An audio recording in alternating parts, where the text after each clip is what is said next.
वंदे मातरम केवल एक जय घोष की नहीं महोदया, ये भारत में राष्ट्र आत्मा की अनंत प्रतिध्वनि है। भारत में राष्ट्रवाद एक राजनैतिक संरचना नहीं है, बल्कि एक आध्यात्मिक चेतना है, जहां भूमि एक भूखंड नहीं मां के तौर पर देखी जाती है, जहां पर हम भारत को भौगोलिक सीमाओं में नहीं संस्कारों में निहित देखते हैं। और यहां तक कि अगर हम आध्यात्मिक चेतना की बात करें तो ये सिर्फ एक कोइंसिडेंस या इत्तेफाक की बात नहीं कि 7 नवंबर 1875 में जब बंकिम बाबू ने जब वंदे मातरम की रचना करी तो महोदया उस दिन अक्षय नवमी भी थी। अक्षय नवमी भारतीय संस्कृति का एक बहुत पावन और महत्वपूर्ण दिन है। ये वो दिन है जब भगवान कृष्ण अपनी बाल लीला समाप्त कर धर्म की स्थापना के लिए मथुरा उन्होंने प्रस्थान करा।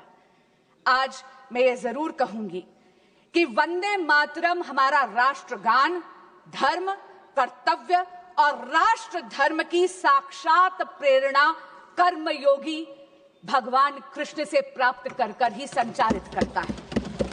और इसीलिए पूरे देश को कश्मीर से लेकर कन्याकुमारी तक ये गीत एकता के सूत्र में बांधता है। सुजलाम सुफलाम मलयज शीतलाम शस्य श्यामलाम मातरम वंदे मातरम। ये सिर्फ एक वाक्य नहीं है, यह दिखाता है कि प्राकृतिक वरदानों से सुशोभित भारत माता अपनी संतानों को अपनी जल समृद्धि, अपने फलों से, अपनी पावन शीतल हवा से किस तरह उसका लालन पोषण करती है। और इसीलिए महोदया, भारत माता हमारे लिए एक अमूर्त अनाम अवधारणा नहीं है, बल्कि मां दुर्गा, मां काली, मां लक्ष्मी, मां सरस्वती का साक्षात जीता जागता स्वरूप है, जो कि शक्ति, साहस, सौम्यता और ज्ञान का रूप है। आज विपक्ष के उपनेता ने एक बात कही, उन्होंने कहा कि कांग्रेस पार्टी ने कभी भी वंदे मातरम का विरोध नहीं करा। महोदय, मैं 2 पत्र आपके समक्ष सभा के पटल पर रखना चाहूंगी। पहला पत्र है जो कि तत्कालीन प्रधानमंत्री श्री जवाहरलाल नेहरू जी ने डॉक्टर श्यामा प्रसाद मुखर्जी को 1948 में लिखा था, 21 जून 1948 को। और मैं कोट कर रही हूं, अंग्रेजी में पढ़कर सुनाऊंगी ताकि किसी भी तरह की भ्रांति ना हो। उन्होंने कहा, personally I do not think Vande Mataram is at all feasible as a national anthem, chiefly because its tune, which does not suit orchestral or band rendering. Our national anthem has to be played by foreign orchestras all over the world.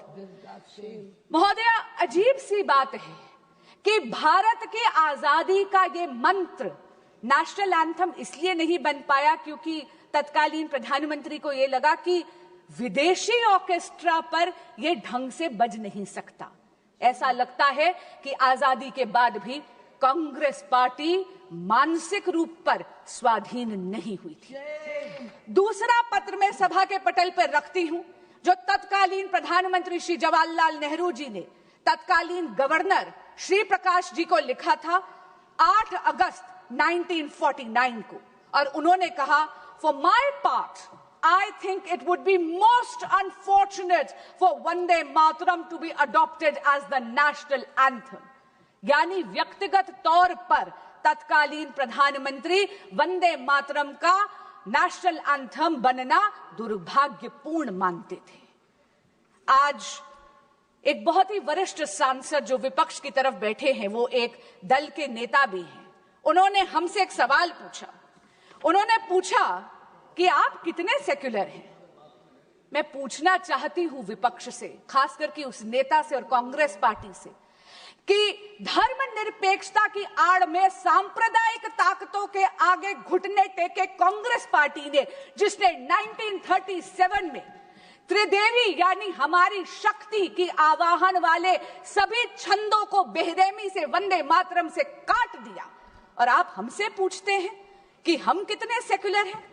महोदया, जब ऐसे तुष्टीकरण की राजनीति के पटल पर वंदे मातरम की बलि चढ़ा दी थी, इसीलिए स्वर्गीय श्रीमती सुषमा स्वराज को 1996 में इसी सदन के पटल पर यह बोलना पड़ा, हाँ हम सांप्रदायिक हैं क्योंकि हम वंदे मातरम गाने की वकालत करते हैं, क्योंकि हम राष्ट्र ध्वज के सम्मान के लिए लड़ते हैं।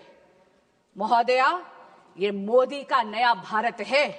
ये भारत वंदे मातरम के मूल मंत्र को आत्मसात ही नहीं करता, बल्कि ग्राउंड पर उसको चरितार्थ भी करता है। ये मोदी का नया भारत है, जहां पर बिन मांगे मैटरनिटी लीव को 12 से 26 हफ्ते बढ़ा दिया जाता है। ये है वंदे मातरम। ये मोदी का नया भारत है जो नारी शक्ति वंदन अधिनियम पारित कर कर महिलाओं के राजनीतिक सशक्तिकरण के लिए पथ प्रशस्त करता है। ये है वंदे मातरम। यह मोदी का नया भारत है जो आयुष्मान भारत में विश्व की सबसे बड़ी हेल्थ इंश्योरेंस ही नहीं, हेल्थ अश्योरेंस स्कीम देती है। 5 लाख रुपए का मुफ्त इलाज देती है। वे वंदन कार्ड से हमारे वरिष्ठ नागरिकों का भी ख्याल रखती है। ये है वंदे मातरम। ये मोदी का नया भारत है जो न्यूक्लियर एनर्जी और भारत की स्पेस को एकाधिकार यानी सरकारी एकाधिकार से निकालकर भारतीय की युवा शक्ति उसमें अपना योगदान दे पाए, इसके लिए उसको खोलती है। ये है वंदे मातरम। ये वंदे मातरम की पराकाष्ठा है कि मोदी के नए भारत में भारत की अर्थव्यवस्था 11वें नंबर से वैश्विक पटल पर 4थे नंबर पर आज आ गई। ये मोदी का नया भारत है जहां पर वंदे मातरम चरितार्थ होता है मेरे देश के युवा के लिए, जहां पर भारत की स्टार्टअप इकोनॉमी वैश्विक पटल पर 3rd लार्जेस्ट इकोसिस्टम बन जाता है। लेकिन आज मेरा मन बहुत व्यथित है। मेरा मन बहुत व्यथित है क्योंकि एक बहुत ही माननीय सांसदा ने यह कहा कि वंदे मातरम की बहस हो रही है। महोदया, शायद मेरी तरह वो भी पहली बार की एमपी है। हम दोनों ने इस सदन में मात्र 12 महीने ही गुजारे हैं। आपके माध्यम से मैं उनको कहना चाहूंगी कि ये चर्चा है जो सकारात्मक होती है, ये बहस नहीं है। माननीय सांसदा ने कहा कि आप अतीत में क्यों मंडरा रहे हैं। महोदया, मैं आपके माध्यम से कहना चाहूंगी कि जो सभ्यता अपने इतिहास को भुला देती है उसका कोई भविष्य नहीं होता, क्योंकि इतिहास से यदि आप उसकी गलतियों से सीखते नहीं हैं तो इतिहास वो गलतियां आपके लिए दोहराता है। आज उन्होंने कहा कि ये चर्चा एक चुनावी अमले में है क्योंकि उन्होंने बंगाल के चुनाव की बात करी।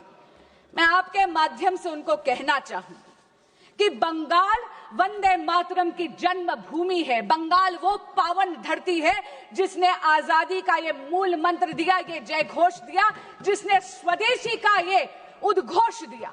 लेकिन आज बहुत गंभीर और चिंताजनक स्थिति में है मेरा बंगाल।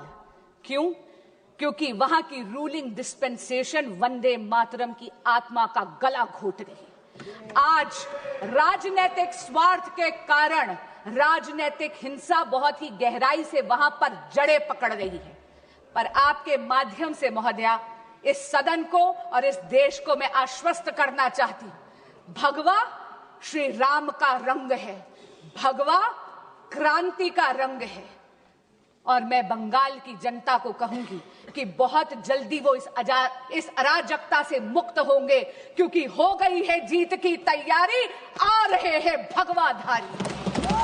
महोदया, बिहार तो केवल झांकी है, पश्चिम बंगाल बाकी है। मैं अंत में अपनी वाणी को विराम देने से पहले आदरणीय प्रधानमंत्री श्री नरेंद्र मोदी जी का धन्यवाद भी करती हूं और अभिनंदन भी करती हूं कि उन्होंने वंदे मातरम की 150 साल की वर्षगांठ का 1 वर्ष का स्मरणोत्सव जो बनाया है, इससे उन्होंने भारत के युवा को पुनः अपनी धरोहर से जोड़ दिया है। महोदया, वंदे मातरम सतत है, शाश्वत है, समृद्ध भारत की प्रेरणा है, विकसित भारत की आधारशिला है। वंदे मातरम। बहुत बहुत